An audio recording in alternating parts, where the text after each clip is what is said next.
नमस्कार साथियों, आप सभी लोगों का एक नई स्टोरी में स्वागत करता हूं। यह कहानी है सुजानपुर की। पहाड़ों के बीच बसा एक खूबसूरत गांव। लेकिन कहते हैं इस गांव तक आने वाला जंगल का रास्ता भूतिया था। प्रभाकर कुछ दिन पहले ही इस गांव में रहने आया था। वह भी गांव वालों से इस रास्ते के बारे में सुन रखा था, लेकिन प्रभाकर चुड़ैल भूत पर विश्वास नहीं करता था।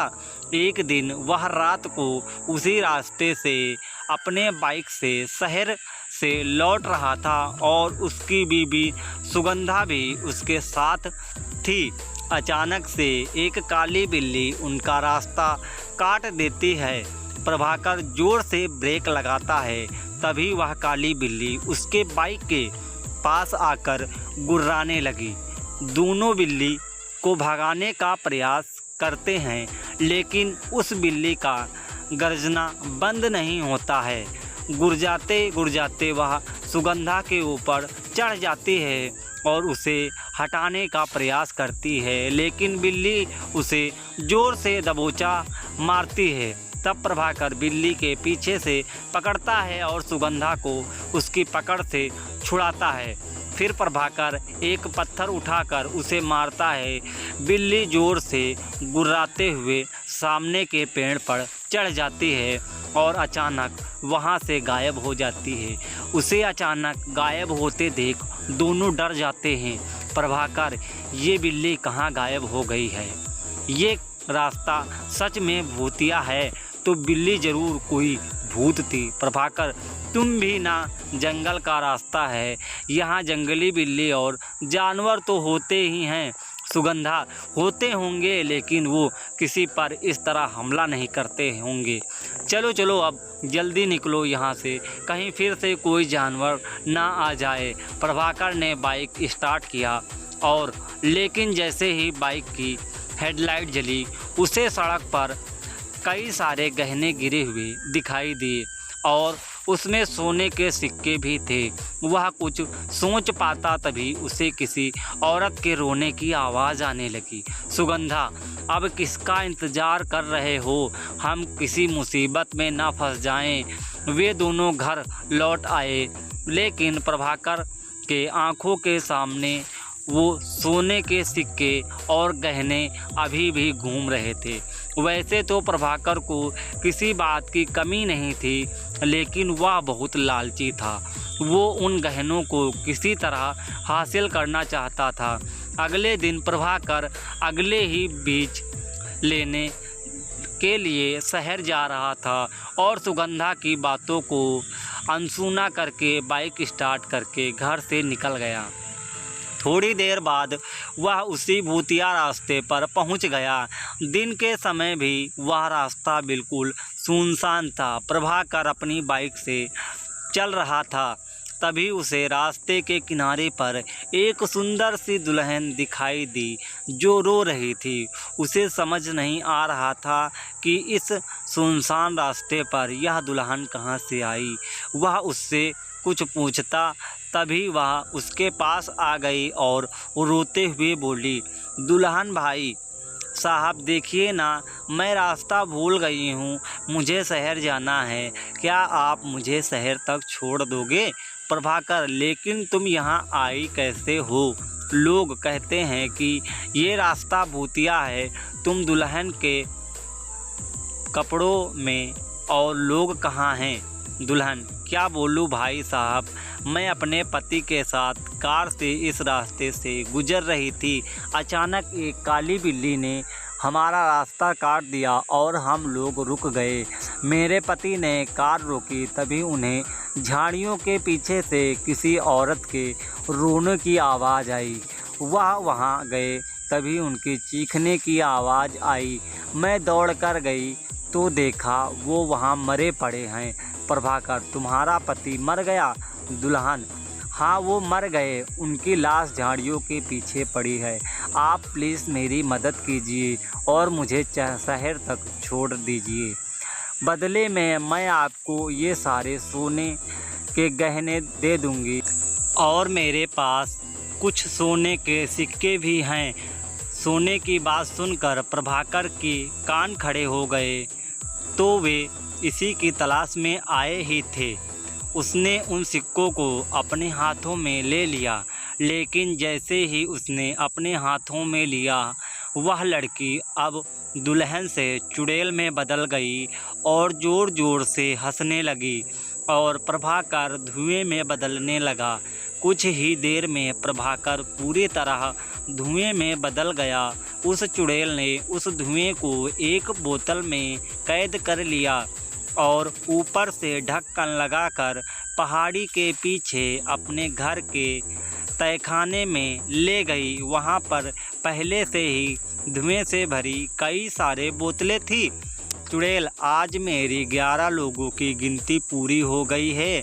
बिना सोने की लालच दिए मैं इन्हें धुएं में नहीं बदल सकती थी। लालची कहीं के, कल अमावस्या है। कल मैं इन सब को इनके असली रूप में ले आऊँगी और इन सब को मारकर इसके आत्मा पर कब्जा कर लूँगी और फिर से अपने पति के शरीर में प्रवेश करा दूँगी और वो फिर से जीवित हो जाएगा। दूसरी ओर रात काफ़ी हो गई थी। प्रभाकर के घर नहीं पहुंचने पर सुगंधा को चिंता होने लगी। पूरी रात सुगंधा ने प्रभाकर का रास्ता देखा, लेकिन नहीं आया। उसे समझ नहीं आ रहा था कि वह कहाँ चला गया है। तभी उसने देखा कि गांव के मुखिया जी गांव के कुछ लोगों के साथ वहां से गुजर रहे थे। वे उनके पास गई और सारी बात बताई। मुखिया, बेटी सच सच बताना, तुम लोग हाल में ही भूतिया रास्ते पर गए थे क्या? सुगंधा, जी गए थे तो, लेकिन उससे मेरे पति के ना लौटने का क्या संबंध है? मुखिया, कितनी बार कहा है उस रास्ते का इस्तेमाल मत करो, लेकिन पता नहीं लोग को मेरी बात समझ क्यों नहीं आती है। सुगंधा, आखिर आप सभी को वहाँ से जाने से मन क्यों करते हैं? क्या राज है उस रास्ते का? मुखिया, बेटी, कुछ साल पहले एक नया शादीशुदा जोड़ा इसी रास्ते से गुजर रहा था। तभी गांव के ही कुछ बदमाश लोगों की नज़र उन पर गई। उस दुल्हन के गहने देखकर उनके मन में लालच आ गया। उन्होंने उन गहनों को लालच में दोनों को मार दिया और मरते ही वह लड़की चुड़ैल बन गई। उस दिन से जो भी उधर गया वह वापस नहीं लौटा। सुगंधा, मैं वहां आज जाऊंगी और अपने पति को वापस लेकर आऊंगी। मुखिया, वहाँ से कोई नहीं लौटता बेटी, वहाँ जाना जानबूझकर मौत को गले लगाना है। लेकिन सुगंधा ने उसकी एक ना सुनी और मुखिया भी गांव के कुछ लोगों के साथ तांत्रिक को लेकर भूतिया सड़क वाले रास्ते पर पहुँचे। उनमें से कुछ लोगों ने अपने हाथ में मशाल ले रखी थी। जंगल के पास वाली पहाड़ी के पास से उन्हें मंत्र की आवाज़ सुनाई दी। वो सभी छिप कर देखने लगे। देखा कि वही चुड़ैल मंत्र पढ़ रही है। चुड़ैल, हे शैतानी ताकत प्रकट हो, देख मैंने तुझे खुश करने के लिए इन सारे जीवित लोगों को धुएं में बदल दिया। कुछ घंटे के बाद मैं इन्हें आज़ाद करूंगी और इन्हें एक एक करके मारूंगी, जिनका खून तुझे पिलाऊंगी और फिर इनके आत्मा पर कब्जा कर अपने पति को जीवित करूंगी। तभी तांत्रिक ने पत्थर फेंककर एक बोतल पर मारा। उसमें कैद एक आदमी बाहर निकला। चुड़ैल को इस बात का पता नहीं था, क्योंकि वह आंखें बंद करके मंत्र को पढ़ रही थी। तभी मुखिया जी बोले, अरे ये तो भीमा है। इसके साथियों ने ही मिलकर उस बेचारी औरत और उसके पति की हत्या की थी और ये लोगों को उस घटना के बाद गांव से गायब ही हो गए थे। तांत्रिक, वे गायब नहीं हुए थे, ये चुड़ैल ने सबको कैद कर लिया था।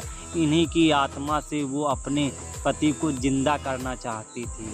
सुगंधा, पर इसने मेरे पति का क्या है, क्यों पकड़ा? मेरे पति तो कुछ नहीं किए। तांत्रिक, तेरा पति इन गुंडों की तरह लालची था।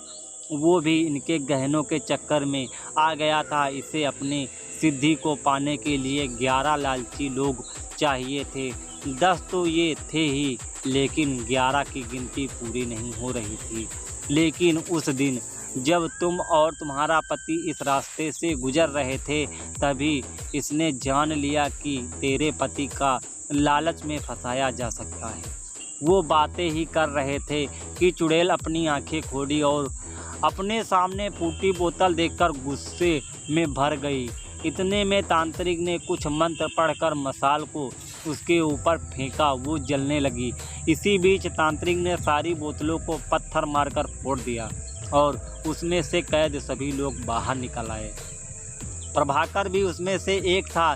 उसे देखकर सुगंधा रोने लगी। चुड़ैल, ये तूने ठीक नहीं किया तांत्रिक, इन लोगों ने मुझे और मेरे पति को मारा था, तुमने इन दुष्टों को आज़ाद करा दिया। तांत्रिक, इनके गलती की सज़ा इन्हें ज़रूर मिलेगी, मैं इस बात का वादा करता हूँ। लेकिन तू जो कर रही थी, ये करके तू ईश्वर को चुनौती दे रही थी।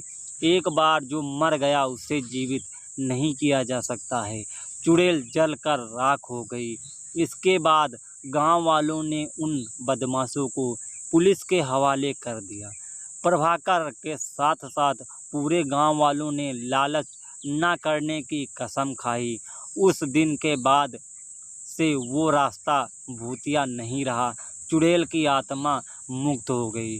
दोस्तों, अगर यह वीडियो आपको अच्छा लगा हो तो वीडियो को लाइक और चैनल को सब्सक्राइब करके वीडियो को अपने दोस्तों को ज़रूर शेयर करिएगा और चैनल को सब्सक्राइब करिएगा, मेरा सपोर्ट करिएगा। मिलते हैं तब तक के अगले वीडियो में। जय हिंद, वंदे।